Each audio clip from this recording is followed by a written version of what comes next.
Hare Krishna, Hare Krishna. So, Hare Krishna, welcome everyone to today's and this week's beginning of reading of Srimad Bhagavatam here at ISKCON Damlin Temple online. Hope you're well. Sorry for disruptions. We'll continue today at Canto 3, verse 21, chapter 2. And we recite Bhagavatam glorification verses from Shri Krishna Lila Stava. All good? Okay, Hare Krishna. Sarva Shastrabdi Piyusha, Sarva Vidaika Satpala, Sarva Siddhantna Ratnadya, Sarva Lokaika Drikpradam, Sarva Bhagavata Prana, Srimad Bhagavata Prabhum, Kalidvanto Ditaditya, Shri Krishna Parivartitam, Paramananda Padnaya, Prema Vakshaksharayate, Sarvanda Sarvasivyaya, Shri Krishna Namostume, Madhika Bando Matsangin, Madguru Matmahadana, Manishtaraka Madbhagya, Madananda Namostute, Asadu Sadutadain, Atini Chochataraka, Hanamuncha Kadachinmam, Premna Harit Kantayo Spura. Translation. O nectar from the ocean of all scripture, singular fruit of all the Vedas, rich mine of the precious gems of all conclusive truths, you are the giver of sight, O life air of all us devotees. Srimad Bhagavatam. You are the sun risen in the darkness of Kali, the exact image of Shri Krishna. I bow down to you who are supremely blissful to read. Your every syllable pours down a flood of prema. You can always be served by everyone, Shri Krishna himself. My only friend, my constant companion, my spiritual master, my great wealth, my savior, my good fortune, my soul of ecstasy, I bow down to you. O bestower of saintliness to the unsaintly, O exalt the most fallen, please never leave me. Please appear in my heart and my voice with pure love. Om Bhagavate Vasudevaya. Om Namo Bhagavate Vasudevaya. Om Namo Bhagavate Vasudevaya.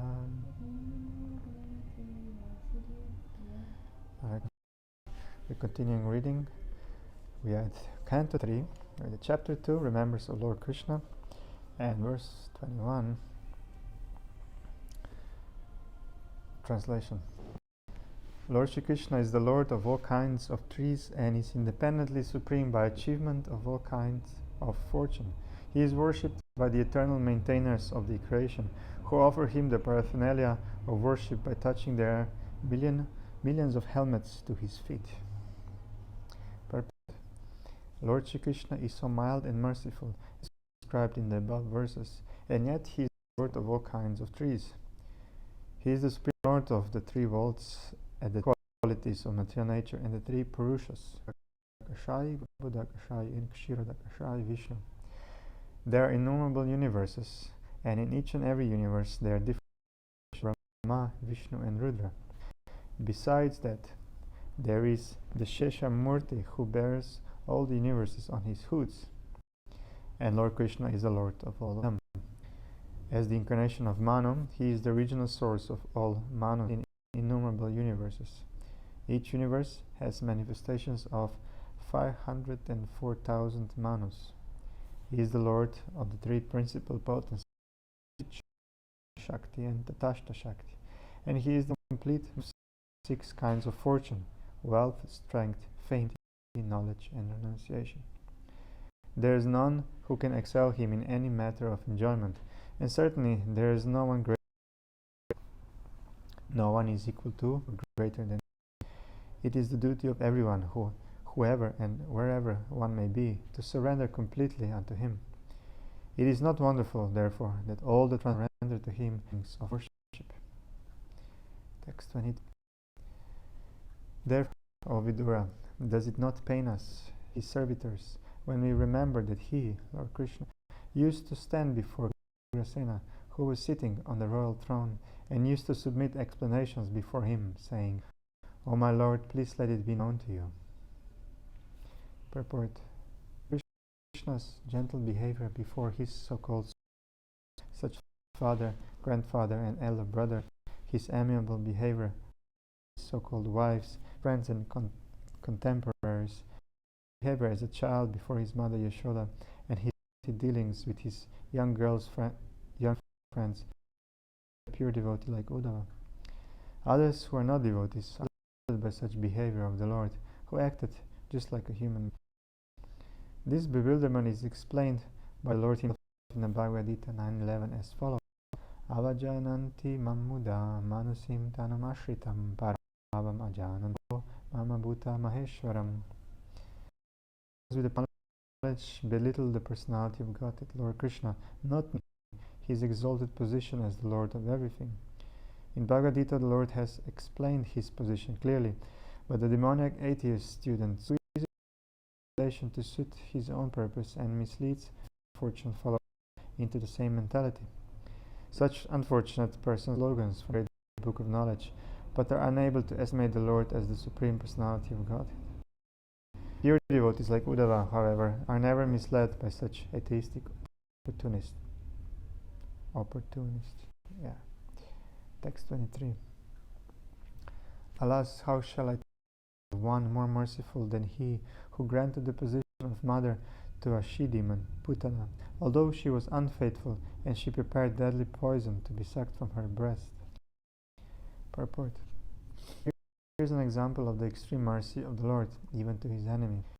It is said that a noble man accepts the good qualities of a person character, just as one accepts nectar from a stick of poison. In his babyhood, he was administered deadly poison by Put, a she-demon, who tried to kill the wonderful baby. She was a demon. It was impossible for her to know that the Supreme Lord, though playing the part, was no one less than the same Supreme Personality of God. His value as the Supreme Lord did not diminish upon a baby to please God. The Lord may assume the form of a baby or a shape other human being. This doesn't make the slightest difference. He is always the same Supreme. A living creature, however powerful he may be in severe penance, is equal to the Supreme Lord. Lord Krishna accepted the motherhood of Putana because she pretended to be an affectionate mother, allowing Krishna to suck her breast. The Lord accepts the least qualification of the living entity and awards him the highest reward. That is the standard of his character. Therefore, who but the Lord can be the ultimate shelter? Text 24. Translation. I consider the demons who are inimical toward the Lord to be more than the devotees, because while fighting with the Lord, absorbed in thoughts of enmity, they are able to see the Lord carried on the shoulder of Garuda, the son of Taraksha, Kashyapa, and carrying the wheel weapon in his hand. Purport. The Asuras who fought against the Lord face to face got salvation due to their being killed by the Lord. This salvation of the demons is not due to their being devotees of the Lord. It is because of the Lord's causeless mercy. Anyone who is slightly in touch with the Lord somehow or other is greatly benefited, even to the point of salvation, due to the excellence of the Lord. He is so kind that he awards salvation even to his enemies, because they come into contact with him and are indirectly absorbed in him by their inimical thoughts. Actually, the demons can never be equal to the pure devotees, but Uddhava was thinking in that way because of his feelings of separation. He was thinking that at the last stage of his life he might not be able to see the Lord face to face as did the demons. The fact is that the devotees who are always engaged in a devotional service of the Lord in transcendental love are rewarded many hundreds and thousands of times more than the demons by being elevated to the spiritual planets, where they remain with the Lord in eternal blissful existence. The demons and impersonalists are awarded the facility of merging in the Brahmajyoti effulgence of the Lord, whereas the devotees are admitted into the spiritual planets. For comparison, one can just imagine the difference between floating in space and residing in one of the planets in the sky. The pleasure of the living entities on the planets is greater than that of those who have no body and who merge with the molecules of the sun's rays.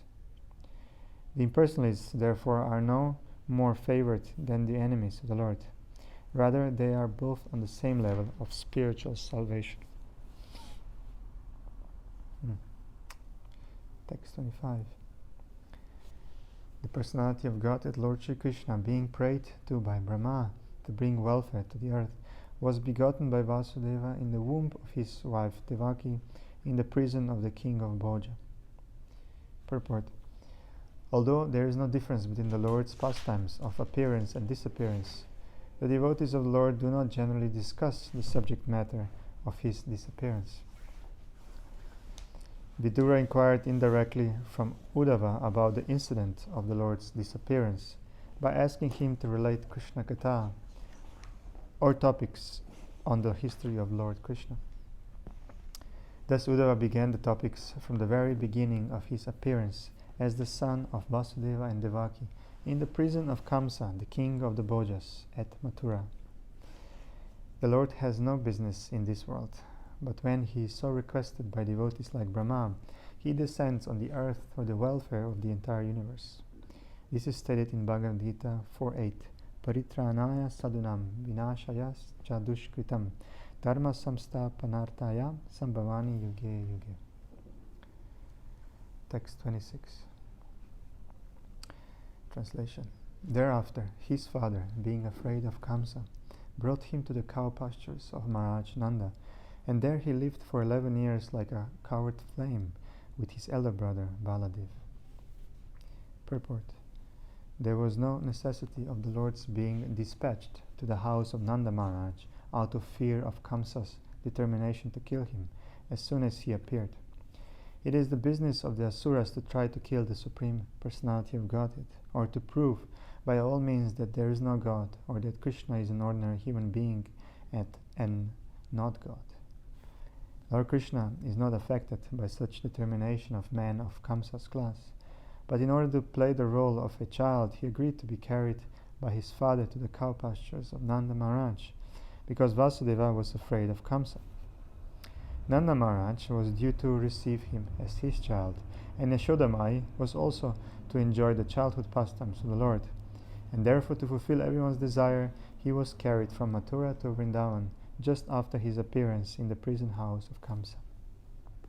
He lived there for 11 years and completed all his fascinating pastimes of childhood, boyhood, and adolescence with his elder brother, Lord Baladev, his first expansion.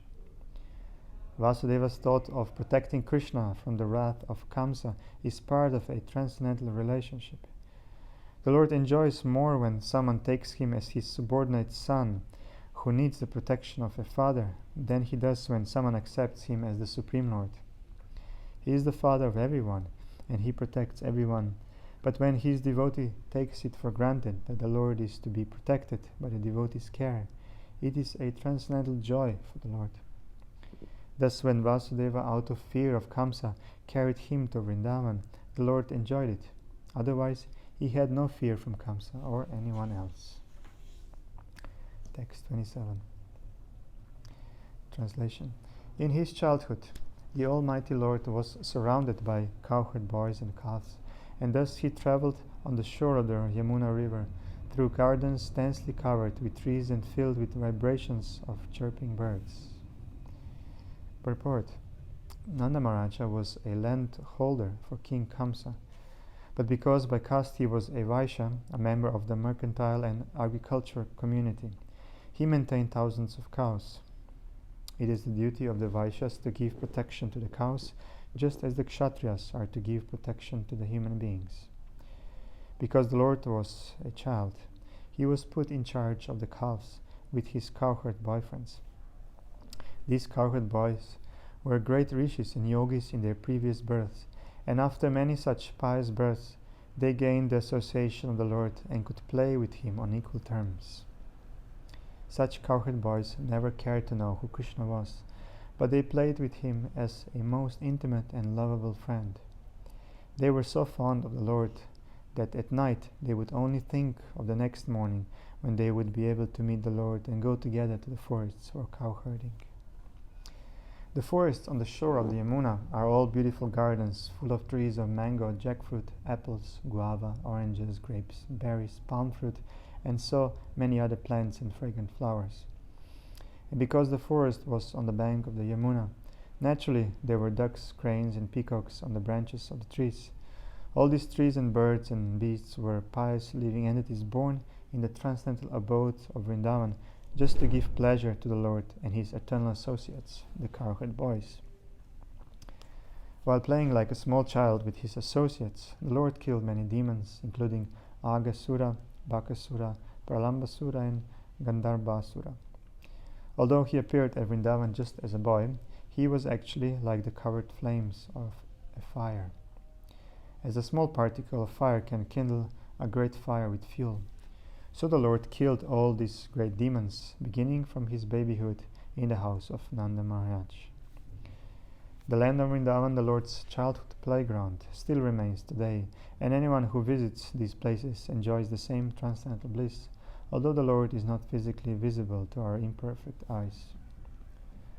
Lord Chaitanya recommended this land of the Lord as identical with the Lord and therefore worshipable by the devotees. This instruction is taken up especially by the followers of Lord Chaitanya, known as the Gaudiya Vaishnavas. And because the land is identical to the Lord, devotees like Uddhava, Vidura, places 5,000 years ago in order to have direct contact with the Lord, visible or not. Thousands of devotees of the Lord are still wandering in these sacred places of Vrindavan, and all of them are preparing themselves to go home back to Godhead. Text 28. Translation. The Lord displayed his activities just suitable for childhood. He was visible only to the residents of Vrindavan. Sometimes he would cry and laugh, sometimes just like a child, and while so doing he would appear like a cub. Purport. If anyone wants to enjoy the childhood pastime, then he has to follow in the steps of the residents of Raja like Nanda, Upananda, and the parental inhabitants.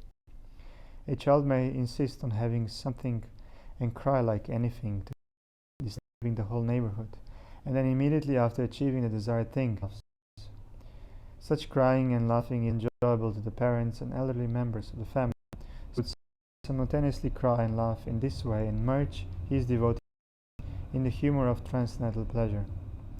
This is enjoyable only by the resident of Raja like Nanda Maharaja, and not by the impersonalist worshippers of Brahman or Paramatma.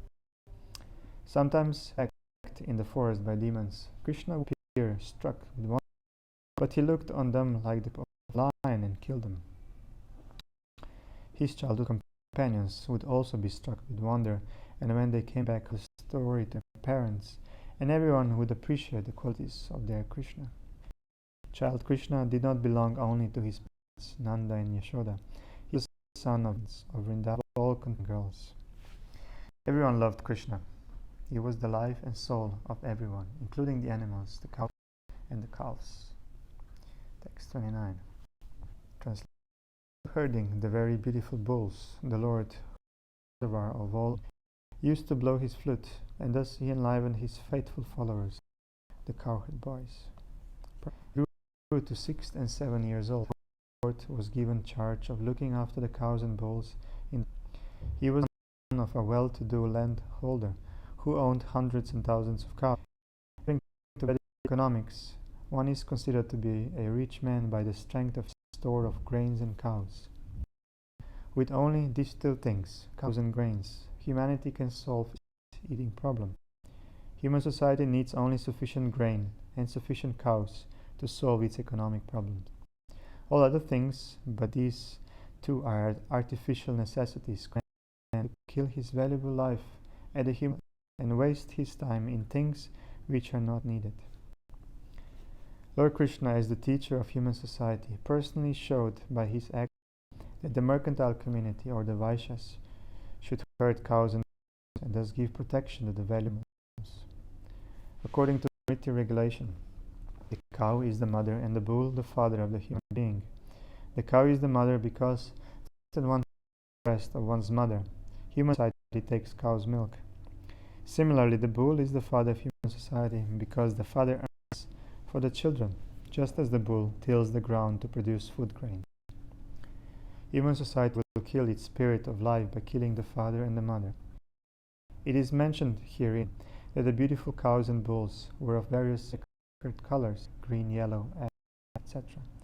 And because of their colors and healthy smiling features, the atmosphere was enlivening. Over and above all, the Lord used to play his celebrated flute. The sound vibrated by his flute would give his friends such transcendental pleasure, which were bodies by Shukadeva Goswami, these who had pious acts, and thus were enjoying with the Lord in person and were hearing his transcendental flute. The Brahma Samhita confirms the Lord's blowing his transcendental flute. Venum kvanantam aravinda dalaya taksham bharavatamsam asitam buddhasundarangam kandarbhakoti kaminiya vishesha shobham govindamadi purusham tamaham bhajami. Brahmaji said, I worship Govinda, the primeval Lord, who plays on his transcendental flute. His eyes are like lotus flowers. He is decorated with peacock plumes, and his bodily color resembles a fresh black cloud, although his bodily features are more beautiful than millions of cupids. These are the special features of the Lord. Text 30. Translation. The great wizards, who were able to assume any form, were engaged by the king of Bhoja, Kamsa, to kill Krishna. But in the course of his pastimes, the Lord killed them as easily as the child breaks dolls. Purport. The atheist Kamsa wanted to kill Krishna just after his birth. He failed to do so, but later on he got information that Krishna was living in Vrindavan at the house of Nanda Maharaj. He therefore engaged many wizards who could perform wonderful acts and assume any form they liked. All of them appeared before the child Lord in various forms, like Aga, Baka, Putana, Shakata, Trinavarta, Dekuna, and Gandharva, and they tried to kill the Lord at every opportunity. But one after another, all of them were killed by the Lord, as if he were only playing with dolls. Children play with toy lions, elephants, boars, and many similar dolls, which are broken by the children in the course of their playing with them. Before the Almighty Lord, any powerful living being is just like a toy lion in the hands of a playing child. No one can excel God in any capacity, and therefore no one can be equal to or greater than him, nor can anyone attain the stage of equality with God by any kind of endeavor. Jnana, Yoga, and Bhakti are three recognized processes of spiritual realization. The perfection of such processes can lead one to the desired goal of life in spiritual value, but that does not mean that one can attain a perfection equal to the Lord's by such endeavors. The Lord is the Lord at every stage. When he was playing just like a child on the lap of his mother Yashodamai, or just like a cowherd boy with his transcendental friends, he continued to remain God without the slightest diminution of his six opulences. Thus he is always unrivaled. 31. The inhabitants of Vrindavan were perplexed by great difficulties because a certain portion of the Yamuna was poisoned by the chief of the reptiles, Kaliya. The Lord chastised the snake king within the water and drove him away, and after coming out of the river, he caused the cows to drink the water and proved that the water was again in its natural state. 32. The Supreme Lord, Krishna, desired to utilize the opulent financial strength of Maharaj Nanda for worship of the cows, and also he wanted to give a lesson to Indra, the king of heaven. Thus he advised his father to perform worship of Go, or the pasturing land and the cows, with the help of learned brahmanas. Purport.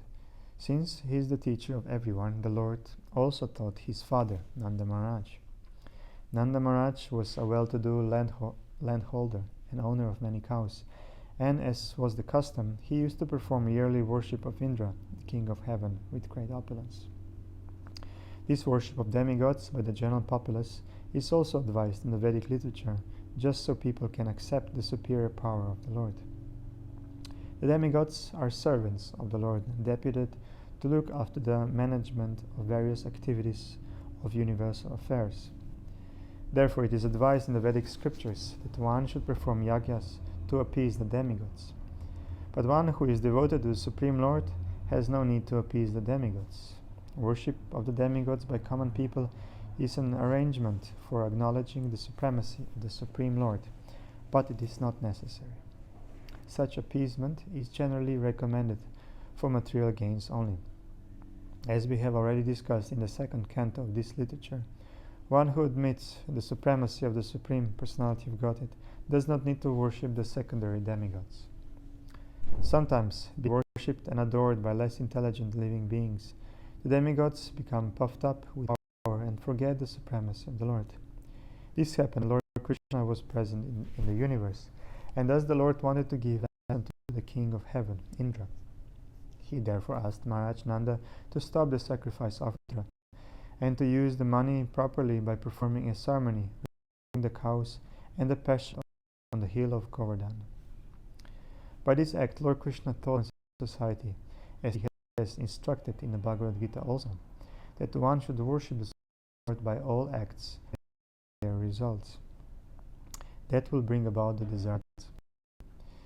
The Vaishnavas are specifically advised to give protection to their cows and their pasturing ground or agricultural land instead of squandering their hard-earned money. It will satisfy the Lord. The perfection of one's occupational duty, whether in the sphere of duty to oneself, one's community, or one's nation, is judged by the degree to which the Lord. Text 33. O sober Guru, King Indra, his honor having been exalted, poured water incessantly on Vrindavan, and thus the inhabitants of Raja, the land of cows, were greatly distressed. He compassion from danger with his pastime umbrella, the Govardhan hill. In the third season of the year, the Lord enjoyed as the central beauty of the assembly of women by attracting them with his pleasing songs in an autumn night brightened by moonshine. Purport. Before leaving the land of cows, Vrindavan, the Lord pleased his young girlfriends, the tranquil gopis, in his rasa pastimes. He would adopt his description of the Lord's. Thus end the Bhaktivedanta purports of the second chapter of the Srimad Bhagavatam, entitled Remembrance of Lord. So this is really a brief narration of Vidura about Krishna, and more will be revealed or in the 10th canto.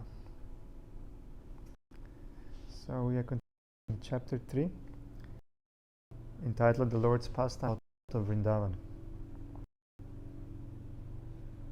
So here Uddhava continues narrating in brief. So text number 1.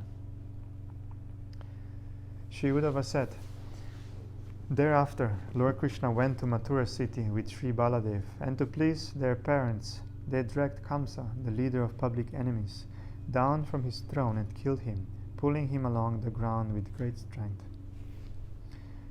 Purport. King Kamsa's death is only briefly described here, because such pastimes are vividly and elaborately described in the 10th canto.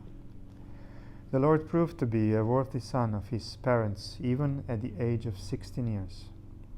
Both brothers, Lord Krishna and Lord Baladev, went to Mathura from Vrindavan and killed their maternal uncle, who had given so much trouble to their parents, Vasudev and Devaki. Kamsa was a great giant, and Vasudeva and Devaki never thought that Krishna and Baladev, would be able to kill such a great and strong enemy. When the two brothers attacked Kamsa on the throne, their parents feared that now Kamsa would finally get the opportunity to kill their sons, whom they had hidden for so long in the house of Nanda Maharaj. The parents of the Lord, due to parental affection, felt extreme danger, and they almost fainted. Just to convince them that they had actually killed Kamsa, Krishna and Baladev pulled Kamsa's dead body along the ground to encourage them. Text 2. The Lord learned all the Vedas with their different branches simply by hearing them once from his teacher, Sandipani Muni, whom he rewarded by bringing back his dead son from the region of Yamaloka. Purport. No one but the Supreme Lord can become well versed in all the branches of Vedic wisdom simply by hearing once from his teacher. Nor can anyone bring a dead body back to life after the soul has already gone to the region of Yamaraj. But Lord Krishna ventured to the planet of Yamaloka and found the dead son of his teacher and brought him back to his father as a reward for the instructions received. The Lord is constantly well versed in all the Vedas, and yet to teach by example that everyone must go to learn the Vedas from an authorized teacher and must satisfy the teacher's service reward. He himself adopted this system, offered his service to his teacher, Sanipani Muni, and the Muni, knowing the power of the Lord, asked something which was impossible to be done by anyone else.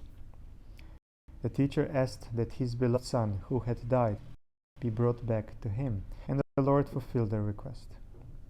The Lord is not, therefore, an ingrate anyone who offers him some sort of service.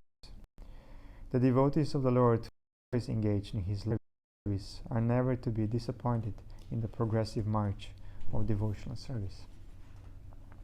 Text 3. 333. Attracted by the beauty and fortune of Rukmini, the daughter of King Bhishmaka, many great princes and kings assembled to marry her. But Lord Krishna, stepping over the other hopeful candidates, carried her away as his own share, as Garuda carried away nectar. Purport. Princess Rukmini, the daughter of King Bhishmaka, was actually as attractive as fortune itself, because she was as valuable as gold, both in color and in value. Since the goddess of fortune, Lakshmi, is the property of the Supreme Lord, Rukmini was actually meant for Lord Krishna. But Shishupal was selected as her bridegroom by Rukmini's elder brother, although King Bhishmaka wanted his daughter to be married to Krishna. Rukmini invited Krishna to take her away from the clutches of Shishupal. So when the bridegroom Shishupala came there with his party with a desire to marry Rukmini, Krishna all of a sudden swept her from the scene, stepping over the heads of all the princes there, just as Garuda carried away nectar from the hands of the demons. This incident will be clearly explained in the 10th canto. Text 4. By subduing 7 bulls whose noses were not pierced, the Lord achieved the hand of Princess Nagnijiti, and in the open competition to select her bridegroom. Although the Lord was victorious, his competitors asked the hand of the princess, and thus there was a fight. Well equipped with weapons, the Lord killed or wounded all of them, but he was not hurt himself.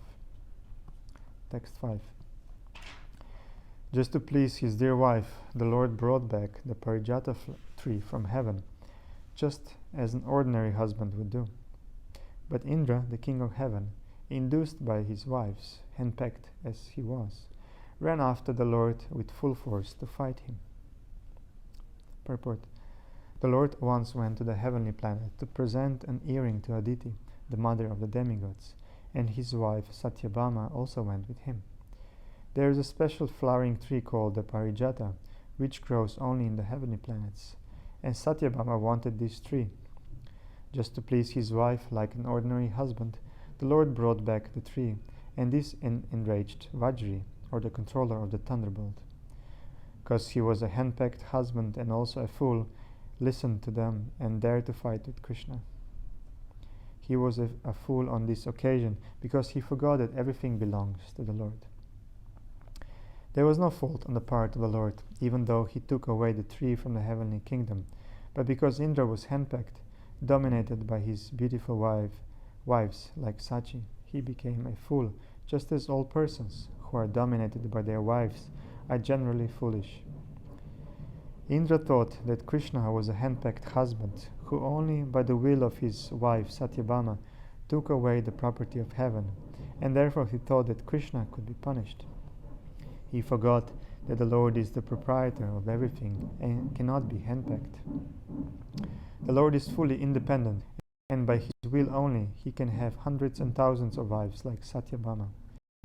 He was not therefore attached to Satyabhama because she was a beautiful wife, but was pleased with her devotional service and thus wanted to reciprocate the unalloyed devotion of his devotee. Text 6.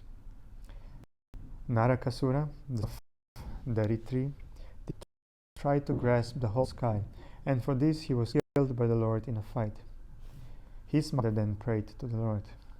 This led to the return of the son of Narakasura, and thus the Lord. Purport. It is said in other Puranas that Narakasura was the son of Daritri, the earth, by the Lord himself, but he became a bad association of Bana, another demon. An entity is called a demon, and it is a fact that even a person born of good parents can turn into a demon by bad association. Birth is not always the criterion of goodness. Unless and until one is trained in the culture of good association, one cannot become good. Text 7. There is the house of the demon. All the princesses kidnapped by Narakasura at once became alert upon seeing the Lord, the friend of the distressed.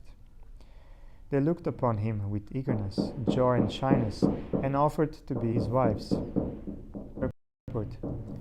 Narakasura kidnapped many daughters of kings and kept them imprisoned in his palace. But when he was killed by the Lord and the Lord entered the house of the dead, all the princesses were enlivened with joy and offered to become his wives, because the Lord is the only friend of the distressed. Unless the Lord accepted them, there would be no chance of their being married, because he kidnapped them from their father's custody, and therefore no one would agree to marry them.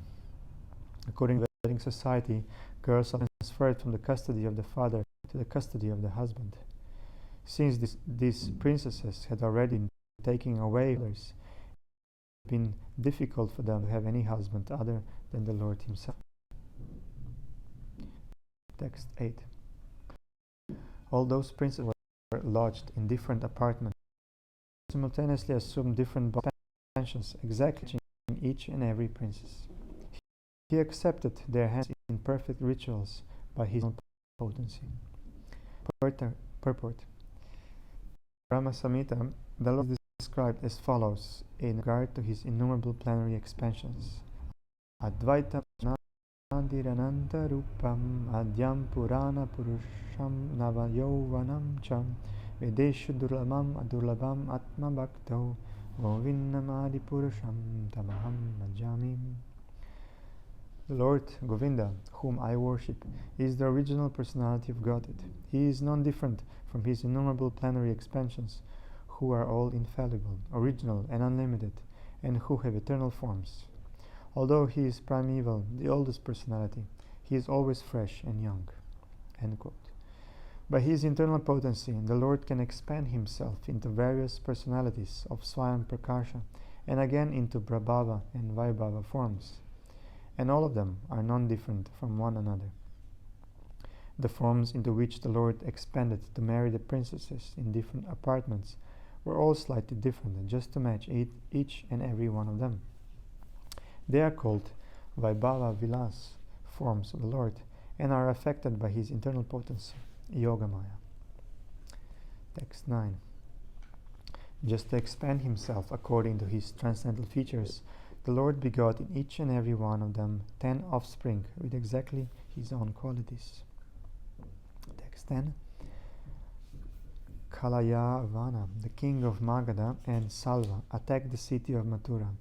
But when the city was encircled by their soldiers, the Lord refrained from killing them personally, just to show the power of his own man. Purport.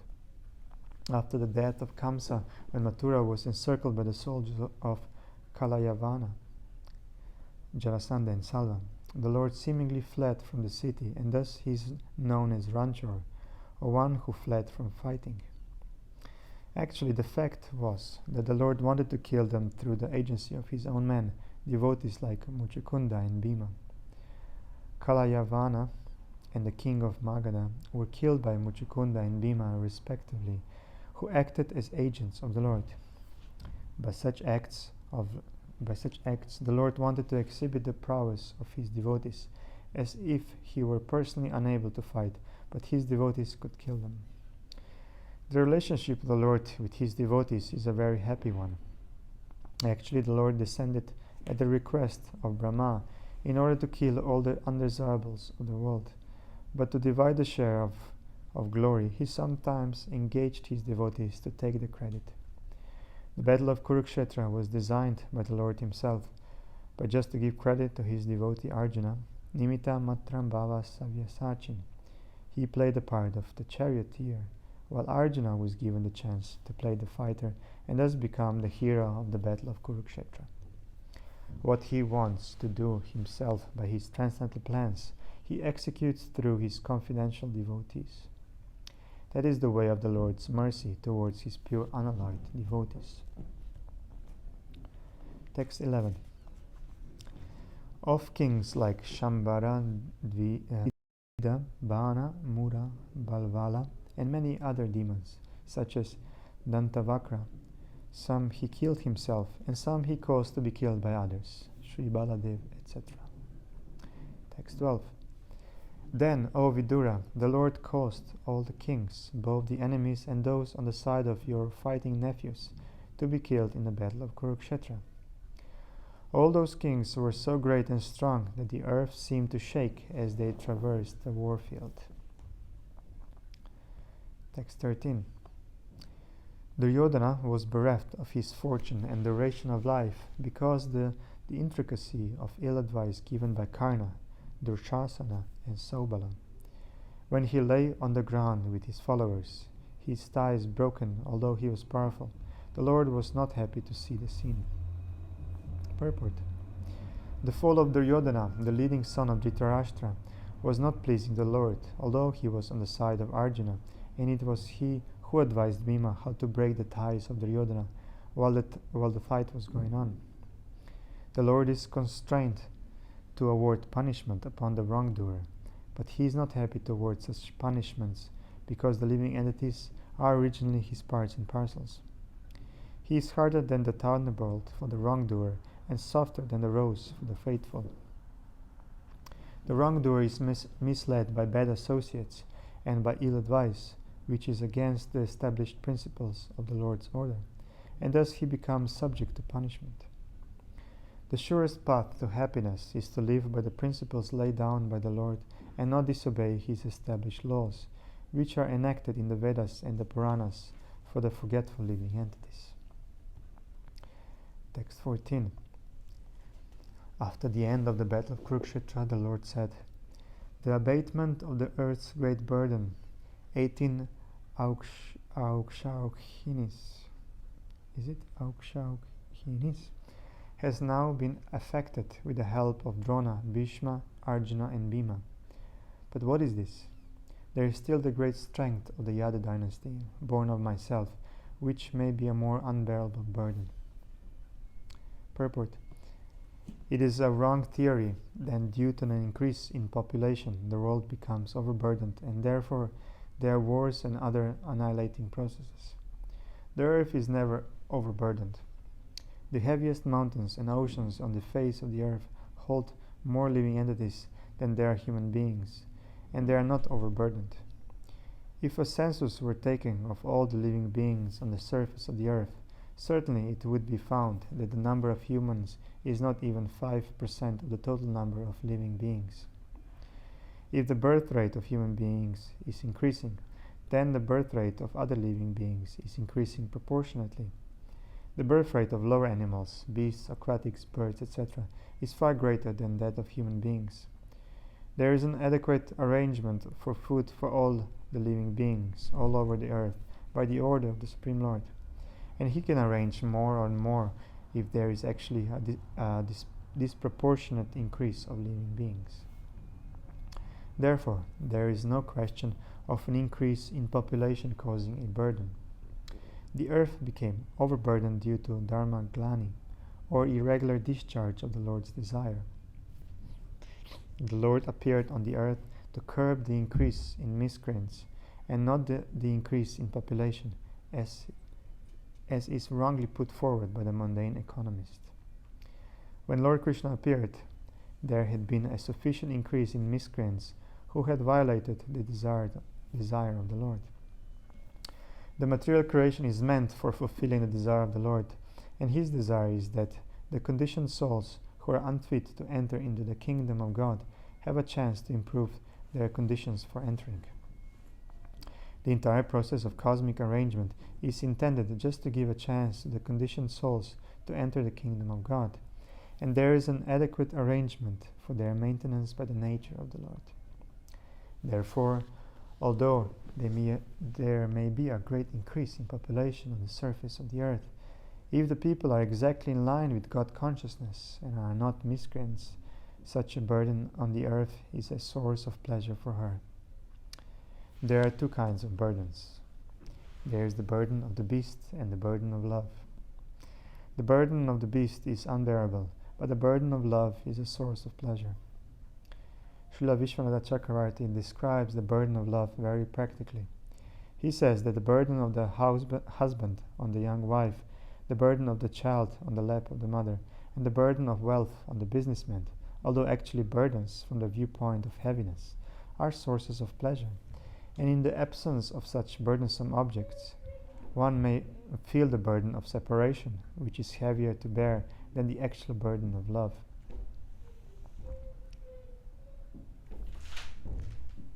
When Lord Krishna referred to the burden of the Yadu dynasty on the earth, he referred to something different than the burden of the beast. Large numbers of family members born of Lord Krishna counted to some millions and were certainly a great increase in the population of the earth. But because all of them were expansions of the Lord himself by his transcendental plenary expansions, they were a source of great pleasure for the earth. When the Lord referred to them in connection with the burden on the earth, he had in mind their imminent disappearance from the earth. All the members of the family of Lord Krishna were incarnations of different demigods, and they were to disappear from the surface of the earth along with the Lord. When he referred to the unbearable heaviness on the earth in connection with the Yadu dynasty, he was referring to the burden of their separation. Srila Jiva Goswami confirms this inference. Text 15. When they quarrel among themselves, influenced by intoxication, with their eyes red like copper because of drinking madhu, then only will they disappear. Otherwise, it will not be possible. On my disappearance, this incident will take place. Purport. The Lord and his associates appear and disappear by the will of the Lord. They are not subjected to the laws of material nature. No one was able to kill the family of the Lord, nor was there any possibility of their natural death by the laws of nature. The only means, therefore, for their disappearance was the make-show of the fight amongst themselves, as if brawling in intoxication due to drinking. That so-called fighting would also take place by the will of the Lord, otherwise there would be no cause for their fighting. Just as Arjuna was made to be illusioned by family affection, and thus the Bhagavad Gita was spoken, so the Yadu dynasty was made to be intoxicated by the will of the Lord, and nothing more. The devotees and associates of the Lord are completely surrendered souls. Thus they are transcendental instruments in the hands of the Lord, and can be used in any way the Lord desires. The pure devotees also enjoy such pastimes of the Lord, because they want to see him happy. Devotees of the Lord never assert independent individuality. On the contrary, they utilize their individuality in pursuit of the desire, and this cooperation of the devotees with the Lord makes a perfect scene of the Lord's pastimes. Text 16. Lord Shri Krishna, thus thinking to himself, established Maharaj Yudhishthira in a position of supreme control of the world, in order to show the ideal of the administration on the path of piety. Text 17. The embryo begotten by the great hero Abhimanyu in the womb of Uttara was burned by the web of the son of Drona, but later he was again protected by the Lord. Purport. The embryonic body of Parikshit, which was in formation after Uttara's by Abhimanyu, great hero, was burned by the Brahmastra of Ashwama, but a second was destroyed within the womb, as the descendant of Purus saved. This incident is the direct proof that the and the living entity, the spiritual spark, are different. When the living entity takes shelter in the womb of a woman through the injection of the semen of a man, there is an emulsification of man's and woman's discharges, and the body is formed the size of a pea, gradually developing into a complete body. But if the developing embryo is destroyed in some other, the living entity has to take shelter in another body or in the womb of another woman. A particular living entity who was said to be the descendant of Maharaj Puru or the Pandavas, an ordinary living entity, and by the superior will of the Lord he was destined to be the successor to Maharaj Yudhishthira. Therefore, when Ashwatthama destroyed the embryo, the Lord, by his eternal potency, entered into the womb of Uttara by his plan, just to give audience to the would-be Maharaj Parikshit, who was in great danger. In the womb, the Lord included the child and gave him complete protection in a new body, his omnipotency. By his power of omnipresence, he was present both inside and outside of Uttara.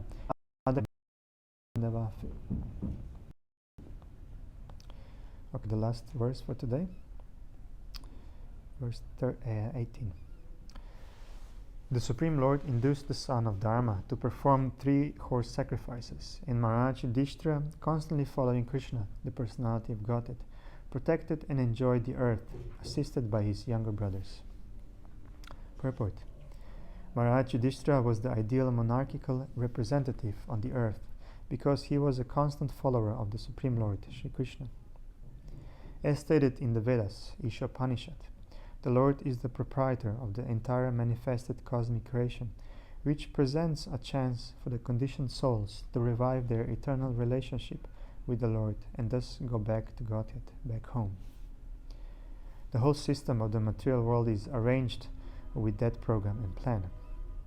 Anyone who violates the plan is punished by the law of nature, which is acting by the direction of the Supreme Lord. Maharaj Yudhishthira was installed on the throne of the earth as a representative of the Lord. The king is always expected to be the representative of the Lord. Perfect monarchy necessitates representation of the supreme will of the Lord, and Maharaj Yudhishthira was the ideal monarch on this supreme principle. Both the king and the subjects were happy in the discharge of worldly duties, and thus protection of the citizens and enjoyment of natural life with full cooperation of material nature followed in the reign of Maharaj Yudhishthira and his worldly descendants like Maharaj Parikshit. So thus ends today's reading of Srimad Bhagavatam. We'll be continuing tomorrow 6:30 for another hour from verse 19 onwards. Now we're having a yoga class. Srimad Bhagavatam ki, Srila Prabhupada ki.